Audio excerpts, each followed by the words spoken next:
Hey y'all, welcome back to Hopeful and Wholesome, and welcome back to another solo episode from yours truly. And this episode has kind of been sitting in the back compartments of my brain for a while now. And if you follow me on social media, I've been kind of talking about this, just kind of putting out a few things here and there as I've been really diving into the research and just the findings and wanting to put it out there. And if the title of this might have put you off or might have made you feel a certain way, I really encourage you to come into this with an open mind and an open heart and just listen to the things that I have to say about this topic, because whether or not you've ever voted or you follow the news or you consider yourself, quote, political or apolitical or any of those on the political spectrum, the fact is that your body has been living inside a political system your entire life. And I want to take this episode to show you how and why and what the reality is. And I know the second that I say political or use the word political, some of you probably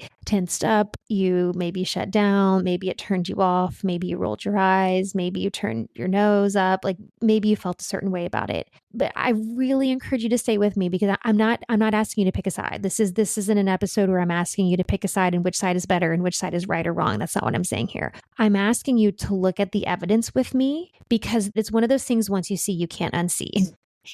And what you can see, you can change. And for me, that's the power of this. I want to leave you feeling informed and empowered, because I know if you're listening to this, you don't want to live, you're not here to live a mediocre life. You know you're not here to live a mediocre life. You're not here to live just a normal life. I know if you're listening to this, you have a mission, a vision, a purpose that your soul is guiding you into. And that some of you feel like this is big, like this is bigger than me. And this topic that I'm going to talk about today is so tied into the change that you're here to create. I want you to leave feeling informed and empowered and see things that maybe you haven't seen before, because as I said, once what you see, you can change. And I know you're here to change the world. And I know you're here to shift yourself into a new paradigm. And from that, you're going to shift other people into living into a new paradigm. But we can't shift into a new paradigm if we don't understand where the paradigm we're coming out of and what actually needs to change. And so when we talk about our health, your health, women's health, your fatigue, your hormonal chaos, your inflammation, all of these things, the years it took for you or someone you love to get a diagnosis, all of this is data to kind of back up this thesis I'm bringing to you in this episode. And I actually want to start there talking about the research, because this is kind of the foundation. Because the fact is that the research that set the conventional medical system up was not built for your body, as in a woman's body. The actual science that medicine is built on, it did not include women. It didn't include women. And I want to give you a little bit of a timeline here. And I will say this. Pause. This episode has a lot of facts and a lot of statistics and a lot of heady stuff in it, but I feel like it's necessary so that it's not just me getting on my soapbox like, oh, women, blah, blah, blah. Like, this is not me on my soapbox. This is me giving you facts and statistics and actual historical data, because I think that's what's important to back this up, so you really understand how deep, how pervasive this stuff is, and how much we need the change and how much we need you to be part of the change. So that's my soapbox moment. But I wanted to say that just so there's a lot of facts and statistics here, but it's important. So as I was saying, going back to what I was talking about women and the research and the medical research, in 1977, the FDA formally recommended excluding women of childbearing age from drug trials, meaning they didn't want to include women. They didn't want to include women of childbearing age from drug trials because it was too much for them to figure out. Oh, women's hormones, it's too hard to figure out. The policy was so broad, it suggested excluding women who were single, used contraception, or whose husbands had a vasectomy. So that's a lot of women. Potentially almost all women, right? So not helpful at all. In 1986, this policy was finally revisited, but it was still not made into law. It still wasn't law that women had to be included. In 1993, in the 90s, y'all, the 90s, it wasn't that long ago, the NIH Revitalization Act became the first law in U.S. history requiring women and minorities to be included in federally funded clinical research. It was not until the 90s, y'all, that every time I read that, it blows my mind because that is not that long ago. Then in 1998, the FDA finally started requiring safety data broken out by sex. 1998. I just want to let that kind of sit there for a second. So that's the timeline. And that just to give you an idea of how we are, the data on women with health and drugs and medications and anything involving our medicine is very, very new. And in a lot of cases, it's still non-existent. I want to say that too. A lot of the studies and the things you see out there that all the, health bros and health gurus want to talk about, they're using studies and stats based on men. It's still not based on women. We're still not included in a lot of this stuff. The other thing is 80% of autoimmune diseases happen in women. 80%. We are leading the way in autoimmune diseases, far surpassing men. And the men studying these diseases for decades have no concept that there's no presentation in their own bodies. They're not studying how it's impacting men versus women because the majority of women have the autoimmune diseases. So for years, the answer was just, we don't know. And that's still the answer that a lot of healthcare providers give their patients. Like, we just don't know what happens. It just because. And there's this piece of history I want to input here because right now I'm already telling you the bar for studying women was super low. And the reason, there's many reasons, but one of the reasons that the bar is set so low for studying women is because they didn't think our bodies and our minds could even handle the information. And what I'm talking about is there's this theory called the theory of menstrual disability. This blows my mind, y'all. I've been talking about it on Instagram lately. There's this theory that was held in the 18th and 19th centuries that women's bodies were governed entirely by the reproductive system, and that any mental stimulation, whether that's educational or intellectual, anything involving like the mind, was dangerous. And this could cause dangerous physical and mental consequences. How absurd does this sound, y'all? This was mainstream. This wasn't even on the fringes. This was mainstream. So in the 18th and 19th centuries, this was the central argument against allowing women into higher education at all, because it was a matter of physiology. Like, well, your poor little body can't handle it. You can't handle learning all of this, like holding all of this information. Wasn't that absurd? And in the 1870s, Harvard faculty research proposed women were so impaired by menstruation that they required rest for the entire duration of their cycle. And they used this as justification to keep women out of universities and out of the workforce. And here's something about a woman who fought back I want to give you. In 1876, there's a doctor. Her name was Dr. Mary Putnam Jacobi. She had to publish under a male pseudonym because the medical journals wouldn't accept research by women. She surveyed 268 women and found that over a third of them noticed no change at all during their cycle, proving that this, quote, rest cure, is what doctors were calling it, wasn't actual medicine, and that it was literally just justification for keeping them out of the workplaces and out of schools. So our bodies, y'all, when I say this goes way back and way, way earlier than the 1800s. But I just want to show you that even in recent history, our body has always been political.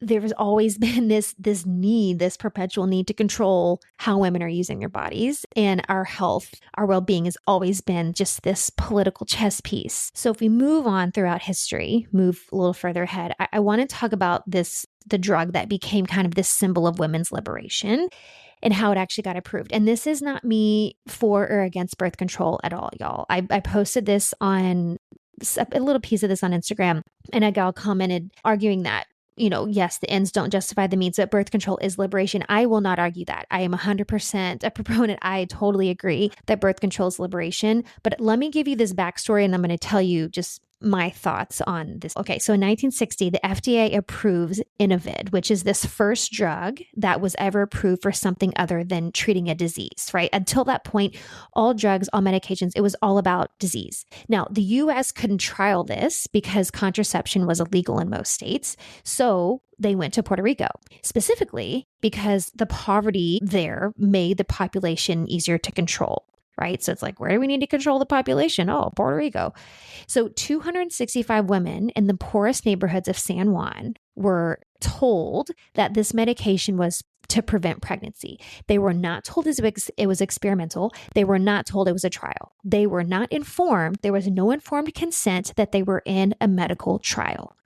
The pill that they gave them had over 10 times the hormonal dose today of a birth control pill. 10 times. 17% of them had really severe reactions. 25% of them dropped out, and 3 women actually died. It was never investigated. They never looked deeper into it. There was a lead doctor on this trial said that these side effects were disqualifying, but then this other doctor dismissed this. This is a woman doctor saying this, that the pregnancy prevention numbers were good enough. They got the data they needed because it was preventing pregnancy. Who cares that they all felt like they wanted to die and some people actually did? It was like, oh, well, it worked. It prevented pregnancy. So only 132 women had been on it for the full 12 months before FDA approval. And there was this whole scandal around it. There's reporters who were calling it a scientific scandal, and there were Senate hearings about it. And a decade later, there was a Senate hearing, or there were multiple Senate hearings on the pill's safety. Women weren't even allowed to testify about their own bodies. And when they stood up to protest, they were told to sit down. So women came in to speak their truth of what actually happened when they had these hearings on the pill safety, and they couldn't even give their experience of what happened. And the twist here is that I want to bring in, which I find so interesting, is that this same pill, the birth control pill, and there's an estimated 10 million American women who are on the birth control pill. Oral contraceptives have been classified as a Group 1 carcinogen by the World Health Organization since 2005. That's the same category as tobacco and asbestos. So I find this interesting. And this isn't me telling you like, so you should never take birth control, right? I was on birth control for I'm not saying that. I find it interesting because we're classifying, the World Health Organization is classifying this medication as a carcinogen. And the classification reflects, quote, sufficient evidence of causal links to certain cancers. This is not a measure of how likely harm is. And because the fact is that you can also use the same drug, there's studies that show it reduces risk of ovarian and endometrial cancer. So this isn't like the pill is going to give you cancer, but this pill has known and documented risks that most women were never told about. And a lot of women are never told about, that people are given this prescription at age 16 for irregular periods. It's insane how much they give this out, how easily it is given to women, and they're never informed of the potential risks and complications. And that's my point here. My point isn't, because it's, classified as a class 1 or a Group 1 carcinogen, you should never take it. And because I do agree that any form of contraception is freedom for women. I agree with that 100%. I will stand for that. The fact is that the studies, I think, are not thorough enough to make it so it's safer for women. Women are not informed enough of the potential risks and dangers that are posed here. It is way too overprescribed. We're given this pill at 15, 16 years old because we have regular periods, rather than digging deeper into why these girls have irregular periods in the first place and doing something about that. This is given out a lot of times. It's given out as a mask to just cover up other things that are going on. But the fact that it is, like the woman in the comments was saying, the ends don't justify the means, in my opinion. So we went through all of this. These poverty-stricken, uninformed women in Puerto Rico were given this. It was given to them with no informed consent. Their bodies were injured. Some of them died. Then you send it to the mainland, and it's like, you give it to all these white women, like, yay, freedom. It's contraception, the same drug. Like, what are we doing here? I think that's my point here. What are we doing?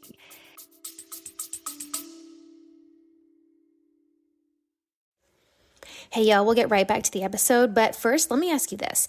You've built a vision that others admire, and you've built something that you're really proud of. But behind the scenes, your body feels like it's lagging behind. It just can't quite catch up to your brilliance and your mission that you have. That late night second wind, the foggy mornings, the hormone shifts, the endless push and forcing. You can't strategize your way out of that. And you already know you don't need more supplements. You don't need another supplement stack. You also don't need another side hustle disguised as self-care, because nobody wants to have their health as a side hustle. This is about recalibrating recalibrating your entire ecosystem. And that's why I created the Quantum Reset, a premium 3-month high-touch healing experience for visionary women who are ready to feel as powerful in their bodies as they do in their business. Inside, we decode your nervous system, your minerals, your hormones. We read your labs like the sacred text that it is, so we have actual answers. And then we pair that with deep energetic recalibration, subconscious release. We use gene keys, we use human design, and true embodied healing. This isn't about fixing burnout, because that's not what we're doing here. This is about becoming the woman whose body is powerful, whose body is completely electric, whose energy, clarity, radiance finally matches the size of her mission. If you know your success isn't meant to cost you your vitality and you're ready for a science-backed, spirit-led reset, then the Quantum Reset is your invitation. So check the link in the show notes or send me a message on Instagram, and let's bring your body back online with your brilliance. Now, let's get back to the show. And I've often thought about this as well. If this was for a man's body and the risks and everything were involved, the same risks were involved, would they let it go? Would they have done more studies? Would they have found out more ways to make it safer for women? Right? I always think about that. If it was for men's body and we have it classified as a, group 1 carcinogen and it's this risk of cancer and this risk of XYZ, would we still be doing it? I would dare to say no, but that's just my opinion. But the way these groups went about bringing this to life, yes, it is freedom for women, but at what cost, right? At what cost? Another thing I want to mention here about, just on the same topic of research, I found this really interesting too.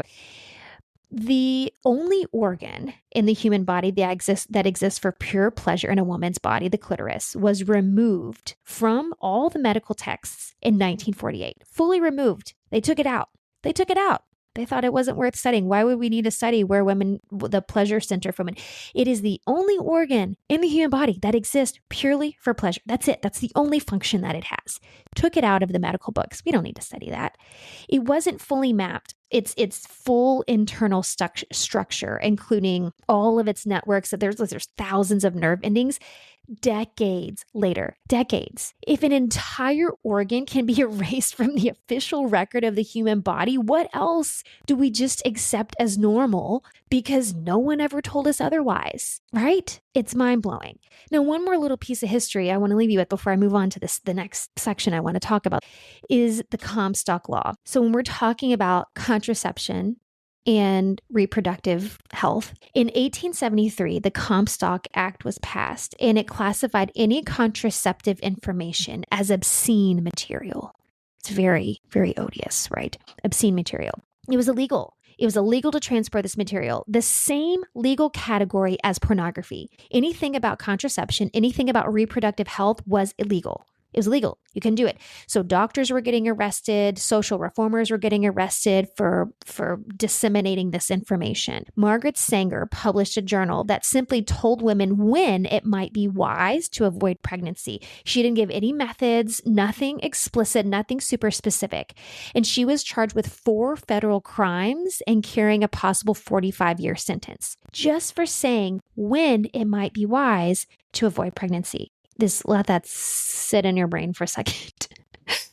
And then there was Connecticut's, quote, Little Comstock Law, which criminalized using contraception. So even married women in their own house could face a year in prison if they were found out to have used contraception. It's insane. And the part that makes this even crazier is that the Comstock Law was actually never fully repealed. It was cited in federal court as recently as 2023 in cases about access to abortion medication. A law written in 1873 to make information about your own body illegal is still sitting on the books today. It was never fully repealed. When I tell you that your body and your health is political, this is what I'm talking about. And let's dive deeper into this part too about the research, right? Okay, so the research excluded us. And then let's talk about what actually happens when you go into a system, the medical system, with a body that was never really studied. when we take the conventional medical route and we go into it with that, knowing that 71% of women say that a doctor has given them their symptoms. 71% of women say a doctor has told them that their symptoms were, quote, all in their head. Almost three quarters of women have had that experience. 72% report medical gaslighting overall, like just some sort of medical gaslighting, which makes it like this isn't just something that happens every now and then. This is like the norm. The medical gaslighting is the norm. A 2024 study of nearly 22,000 ER visits showed that women wait 30 minutes longer than men for pain treatment, are less likely to get pain medication, even after adjusting for pain level, age, ethnicity. And the part that I think frustrates me the most, that just makes you see just how insidious this is. It's not even about, oh, just male doctors. It's not just the male doctors. The female physicians showed the same bias, which blows my mind. It blows my mind. But it's just more proof of this is the system, right? This is, as I've said before in previous episodes about the patriarchy, like this is the water we swim in. This is the paradigm we live in. The other thing I want to bring up is about IUD insertion. And I have talked to so many women. Now, I don't have the experience myself. I've never had an IUD, but I've worked with tons of clients and I've had tons of friends who have had IUDs put in and told me just how excruciatingly painful it was for them. This is a procedure done on women, exclusively on women. Only 30% of physicians offer anesthesia. 1/3, despite 70% or more of women reporting moderate to severe pain. That, like, their mindset is, oh, it's going to hurt a little bit. That's insane to me. I've had women, and I had a client one time that came to me. She went to get hers inserted. It was so bad. Like, she started vomiting. Like, she had this severe reaction to it, and she couldn't even, like, she had to stay there. And then they ended up having to take it out. She couldn't have it in. She had such a severe reaction to it. But they don't give you anything. And you know what really chaps my buns about this is that when men go to get a vasectomy, they will get prescribed opioid pain medication. When their little snip takes 10 to 12 minutes and they're out, and you put a frozen bag of peas on their junk for a couple days and they're fine. And they get a prescription for opioid pain meds. But when you go in to have an IUD inserted all the way up inside of you, most of the time you're offered nothing. It's crazy, right? Here's another thing about endometriosis. Endometriosis affects about 1 in 10 women of reproductive age, and the average diagnosis time is 7 to 10 years. 7 to 10 years. It takes women that long to get a diagnosis. And for me, it's frustrating, of course, but women are dealing with extreme pain, and it's taking who knows how much life off their, fertility lifespan. And women with endometriosis also have a higher risk of heart attack or stroke. So like, you're putting them at risk for other things, taking your time to give them the diagnosis. And then we talked about autoimmune diseases before. It's 75 to 80% of the people in America who have autoimmune diseases are women. And there's a study that shows that 40% of those women have been told that their real problem is that they're too focused on their health, or it's nothing. The gaslighting that women have even reported that they've been told that they're just complaining, like they're just complainers. Like, how insulting is that? How insulting. So notice the sequence here. A woman reports a symptom. It gets minimized or labeled as something like, oh, it's just your hormones, or it's just anxiety. She's sent home, or maybe she's sent to another. She's given the runaround and she has to go to other specialists. Sometimes she's sent home with some sort of psychiatric diagnosis, because if it's anxiety or depression, like, oh, we'll just give you, an SSRI or something for that. The real condition progresses. It's untreated. Her body gets worse. She gets sicker. She gives up. The system calls her difficult, and she stays in that cycle. And the fact is that all of this medical gaslighting, the dismissal, the waiting, the not being believed, it's frustrating, yes. It's emotional, yes. But it's physically changing your body. It's putting you at risk for other things. It's physically, for lack of a better word, the word that's coming up for me is dangerous to your body. And that's what I want to talk about next. And I want to put a quick caveat here in this, because yes, everything that I'm talking about here, this is heavy and it's frustrating. And you might feel triggered. You might feel activated. You might feel like, why are you talking about this? Because it's just pissing me off.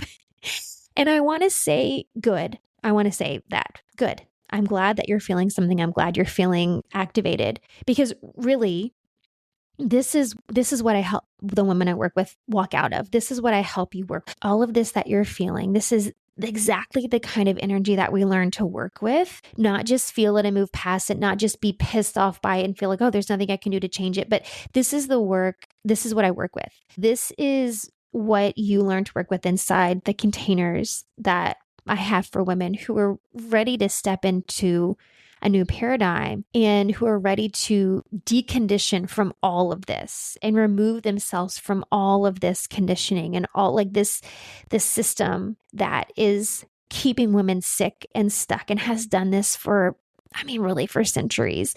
So yes, you're going to feel pissed off and you're going to feel frustrated and you're going to feel a certain way about it. And I don't do that just to keep you there. So I don't want to keep put you in a pissed off mood and keep you there, because I want you to see, again, as I said in the beginning, the information is important because it's important to know where we are right now, to know what we can do to change it. And I'm going to get to that, but I just wanted to put a quick caveat there. But where I want to go to next is talking about this conditioning, all of this conditioning that lives in your nervous system, because this is where everything I teach connects to the politics that we're talking about. The human design, the somatic work, the nervous system regulation, all of these pieces connects to the politics, because the conditioning really isn't separate from the stress response. The conditioning is the stressor.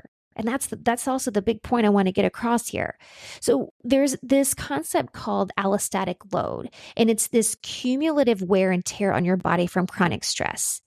So if we think about the HPA axis, it's your hypothalamic pituitary adrenal axis. This is your stress command center. Like, this is where it happens. Your hypothalamus is a little part in your brain. Your pituitary is a little gland that's close to that. And then it all connects to your adrenals. This is how your stress response moves through the body. And it evolved for short bursts of stress. So it's like a threat, a sprint, a recovery. It's a quick thing, right? How it got there is, you see something chasing you and you got to be ready. And so there's the threat, you sprint, and then you recover, like it's over. It was never designed to run constantly. But the problem is this allostatic load I was just talking about. It is when it becomes cumulative. So everything I just talked about, all of this conditioning, the status quo, if you will, where we live right now, all of this is a chronic stress. It's this chronic activation. And this becomes the engine of dysregulation when it's running constantly, when we're constantly in this stress mode. So the fatigue, the disrupted sleep, the inflammation, the hormonal chaos, the gut disruptions, and eventually this poor stress tolerance where you just can't tolerate stress anymore and you're getting sick all the time, you're getting hurt all the time, your body's just sensitive to everything. That's when it becomes detrimental to your health. And so all the things I've talked about so far, the things that we've been left out of the research. And so we're kind of left to our own devices, right? We have to advocate for ourselves and find the right people who will also help us advocate for ourselves. We have to ask the right questions. We have to do the deep dive and the digging and the research for ourselves because it's just not there. All of that is additional stress on the body, in addition to whatever symptoms or diagnosis or whatever that you're dealing with. There's this other thing, this other part of the political stressors, if you will, that are social stressors. And so if you think about the stress of everyday life and the stress of just the conditions that a lot of humans are living in, this also adds to that allostatic load I was talking about, this cumulative wear and tear on your body. Things like the stress of living paycheck to paycheck or living in financial uncertainty, the stress of getting sick and not be able to afford the care or having no insurance at all, the stress of living in unsafe neighborhoods, in an unsafe house, where there might be violence or domestic abuse, the stress of working multiple jobs just to stay afloat, the stress of maybe being the default caregiver, whether that's for your kids or maybe you have aging parents or partners or everyone on top of everything else that you have to do as just a human being. All of these are social stressors that so many of us deal with day to day, week to week, that adds to that allostatic load. It adds to that cumulative wear and tear, because when we're worried and we're stressed from all of those things, it's adding to that stress on our HPA axis I was talking about. It is still keeping your body in that chronic activation. it's still adding to the fatigue and the gut and the hormone, like all of that stuff. It's adding to all of it. And because I'm giving you lots of stats and data here, I have some for this as well.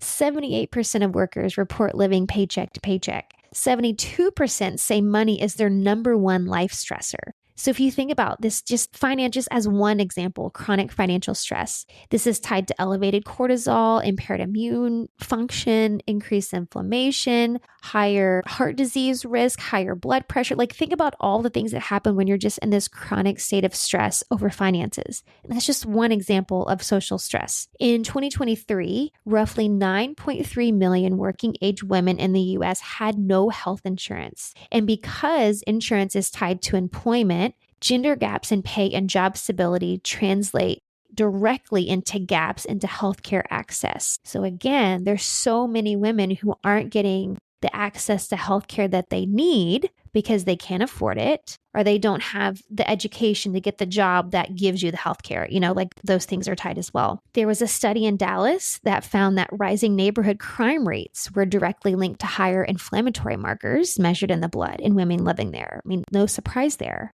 You're worried all the time about your actual safety. Of course.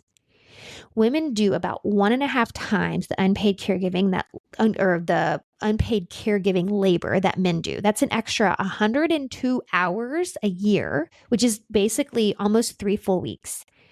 And female caregivers report worse mental health, lower life satisfaction, and significantly more likely to skip their own preventative care, like mammograms, pap smears, that kind of thing. So this is all the conditioning. And those are just a handful of stats just to give you an idea of where women are. And also maybe give you a chance to kind of see your own privilege if none of those apply to you, which I also think is really good information, and recognizing our privilege. I always think that's a good little, it's just good data, good information for us to have. And all of this, whether any of those apply to you or not, the fact is that they apply to us on some level, whether it's that extreme of the financial stress or living in, a crime-ridden area, or doing most of the unpaid labor, caregiving labor, not having health insurance, any of those things. We experience those at some level. And all of this I'm talking about ties into the conditioning. The conditioning that I talk about all the time, the programming to perform, to please, to override your needs, to prove your worth or your output, all of those things. That conditioning is why women absorb these stressors without question. It's why you take on all of this stress and you think like it's normal. It's why you take the third job without complaint. It's why you skip your own doctor's appointments to take your kids to theirs, or you just push yours off because you don't have time because you're taking care of everybody else. It's why you stay in survival mode and call it, oh, that's just what women do, or it's just being a mom, or it's just how it is. This is normal. It's why we check it as normal, why we say it's normal. We normalize all of it, being stressed all the time. Like, oh, I forgot to eat lunch.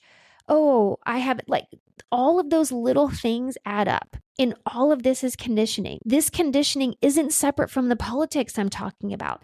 The conditioning is the delivery mechanism for the politics. It just makes an unjust system feel normal. And it makes the patriarchy that we live in feel normal, because it is for most people. But if you're listening to this, I know that you know that it's not, and that there is another way. Something I came across when I was doing the research, and I wanted to bring this to y'all because I thought this was so fascinating.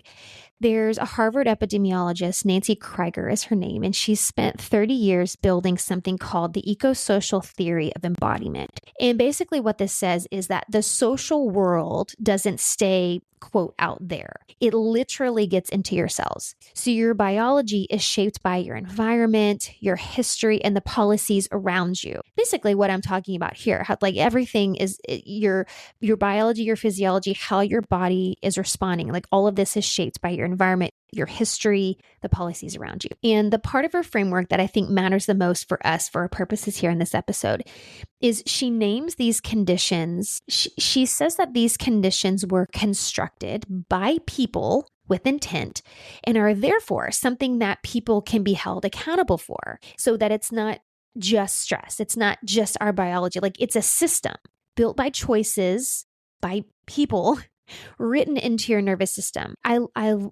really find it interesting to learn about her findings, because I think that it takes everything we're talking about, like, yes, all of these things that we can just sit around and be really pissed about and blame, and also kind of be kind of victim-y, kind of get in that victim-y energy mindset, which I know is so easy to do when you're hearing all of this like doom and gloom stuff that I'm talking about.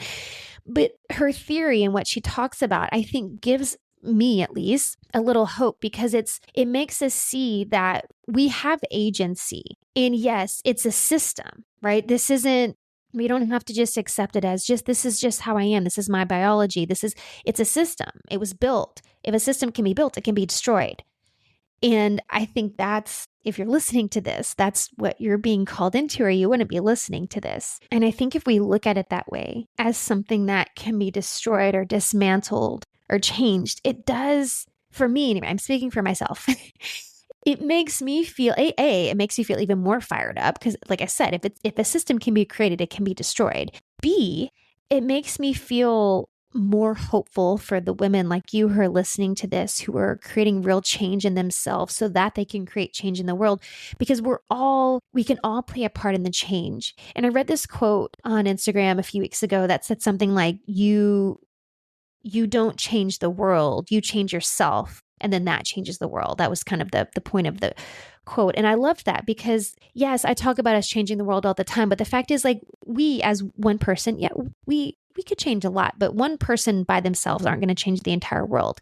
But when one person changes themselves, they're going to change the other people around you. It's a ripple effect. And that's why I love doing things like this podcast, because I'm able to get all of this out to more women who are doing the same work that I am, and growing and evolving and creating change within themselves, so that other people get to see that, other people experience that. So that creates change in other people. And it just becomes this ripple effect. More and more and more people are changing themselves. That's how we create the change. It starts with one person, and it's a ripple effect from there. So with us recognizing that, like that Nancy Krieger, the epidemiologist I was talking about, if we recognize that this is a system that was constructed, these conditions we live in were constructed, they were built, it's a system, we can see that we can be responsible for our biology. Like, we can change it, and we can help others do that as well. And so far we've talked about kind of individual experiences, your symptoms, your nervous system, how your experience in the conventional medical world or whatever.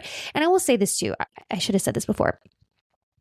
The experiences I'm talking about in like the gaslighting and all of that, those can also be experienced in the holistic world and in the functional medicine world. And I don't want to miss out on saying that, because I also don't want to demonize the whole medical world, because we need doctors. We need doctors for lots of things, and doctors are important. And the conventional medical world has all of that has its place. But I also think that we need to recognize the limitations that are there in the conventional medical system, all of that, and the limitations that exist in the holistic and the functional medical space. None of it's perfect. And so I just wanted to name that. But I want to zoom out now, kind of looking at at a population level as this last piece here, because when you zoom out, you can really see the patterns here. So some more stats. I promise this is the last time I'm going to give you stats and facts. But again, I think it's important for this. As of 2022, American women have the lowest life expectancy of any high-income country and the highest rates of avoidable death. This is interesting, right? We're a very wealthy country. It's really interesting. Women in the US are living longer with disability than women in other wealthy nations. So that's more years of having chronic dis-ease in the body. And the quote official causes like smoking or substance abuse or suicide, researchers themselves are saying that these are downstream symptoms of sexism and systemic stress. These actually aren't the root causes. So we look at the substance abuse or the smoking or the suicide, some of these other causes, those aren't the actual cause, right? Those are symptoms downstream. And then one other thing I want to talk about is maternal mortality, because I think this is another good indicator just of kind of the quality of health of a nation. So in 2022, the US maternal mortality was 22.3 deaths per 100,000 births. In Norway, which is considered a very healthy country, and they have socialized healthcare and all of that, under two per 100,000 births. And most other nations similar to Norway is around 2 to 3. Ours is 22.3 per 100,000 births. Most other developed, like wealthy nations, which all have socialized healthcare, 2 to 3 per 100,000. That's a huge difference. It's a huge difference. And that means that the US's rate is about 7 to 10 times higher than Norway's and most of those other countries similar to that, despite the US spending more on healthcare than any other country on earth.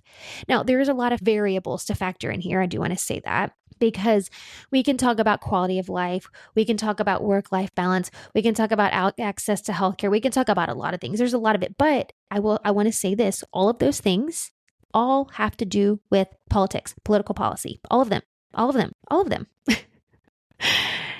And let me say this too, because I think this is also worth saying, is there, when we talk about US maternal mortality, you cannot ignore the disparity between white mothers and women of color, because it is substantially higher. People of color, women of color, specifically African American mothers, die at 49.5 per 100,000 deaths. That's 2.5 times higher than what the rate is for white women. And there's another rabbit hole. We can go down there, and just systemic racism and how that impacts how African Americans are given healthcare and all of that. That's a whole other conversation. I don't want to like dismiss that or minimize that, but I do want to call it out, because again, if you look at this and you compare it to other wealthy countries, this is not how it is in other wealthy countries. It's not how it is. Their emphasis on quality of life, the standard of living, the work-life balance, paid maternity leave. There's all these things we could talk about, but every single one of those, again, I just want to reiterate, all of that comes down to political policy.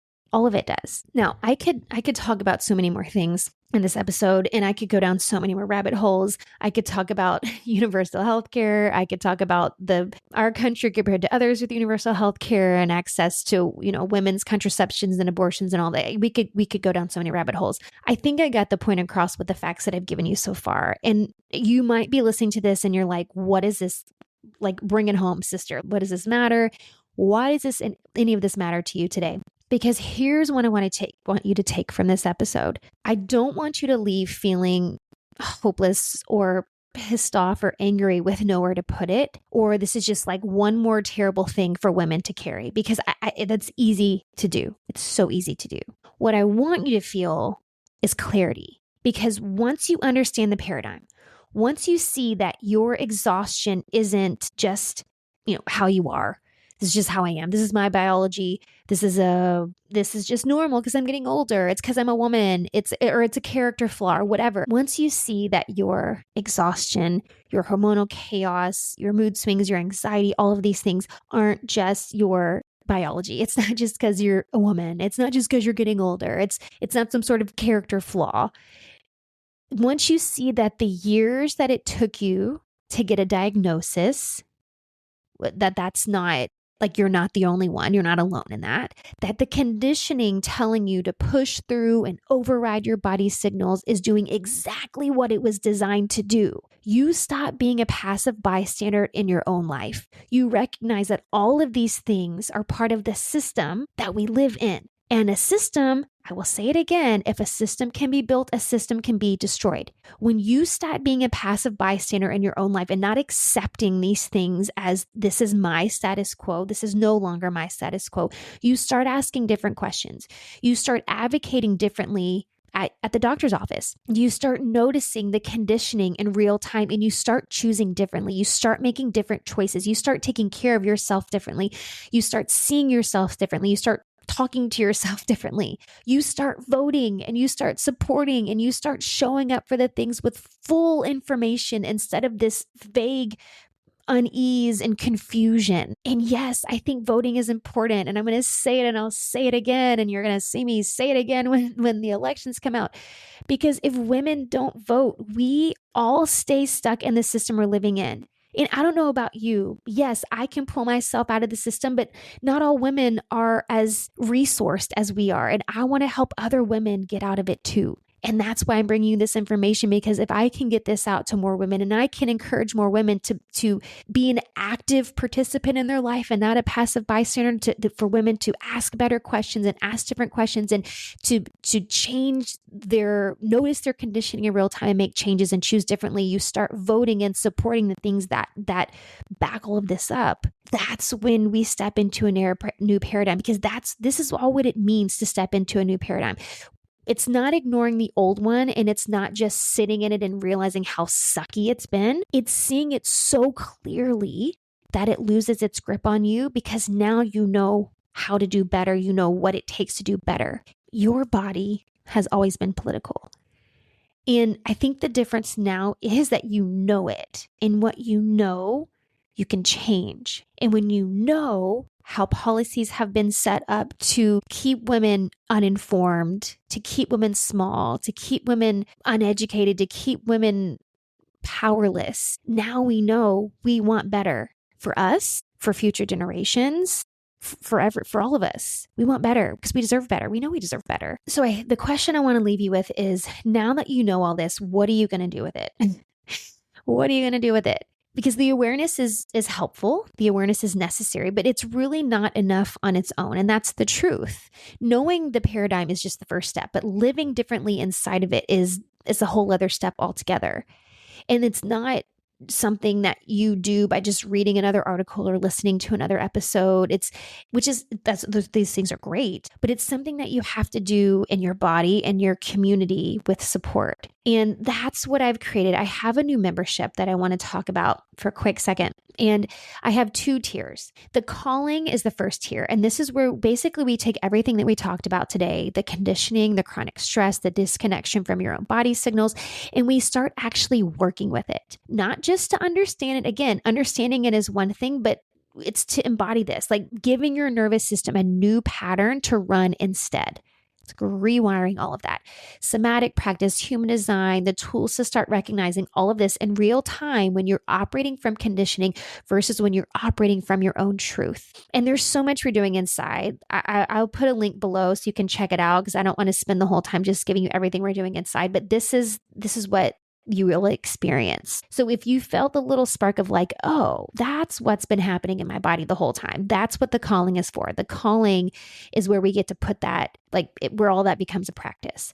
And then the other option here, the next tier is if you're already doing this deep work, you already know your human design, you've kind of been diving into it, you have a language for your patterns, like you can recognize them and you're ready to go further to do that kind of personalized, integrated work that bridges your physical body, your functional labs, your human design with your lived experience. That's the awakening. The awakening is where you go from I understand the system to I am actively rewriting my relationship to my body on every level. This is where we just go 20 times deeper. Either way, both of these links will be in the show notes. And I want you to really sit with this, because here's something that I keep coming back to, and I've been talking about this on social media lately. I keep thinking about what this work means for us, for our ancestors and generations past, because your ancestors weren't given a choice to understand their bodies this way. And I feel like you diving into this work, and this is what the women I'm calling into, the calling and the awakening, what I'm calling you to do, is to reclaim your power. It's to reclaim the power that your ancestors, past generations didn't have. And I find that so incredibly powerful, because your ancestors didn't have a choice to understand their bodies this way, but you do. And that choice, that is your inheritance. That is your legacy. And the calling and the awakening, these 2 containers that I've created, are how you actually use it, how you get to reclaim those parts of you, how you get to come home to your body, how you get to participate in that ancestral healing, and also healing for future generations. Whether you have daughters or kids at all, it's still you setting up future generations where they don't have to start here. They don't have to be a participant in this paradigm. They get to start in the next one. So the links are in the show notes. Thank you I know this was, like I said, this was very heady, and I get it. I think it's important, and I wanted to bring this forward. I would love to hear thoughts, takeaways, discussions, any of those things. Hit me up on Instagram. The link is also in the show notes, because I would love to hear from you, and I'll see you in the next episode.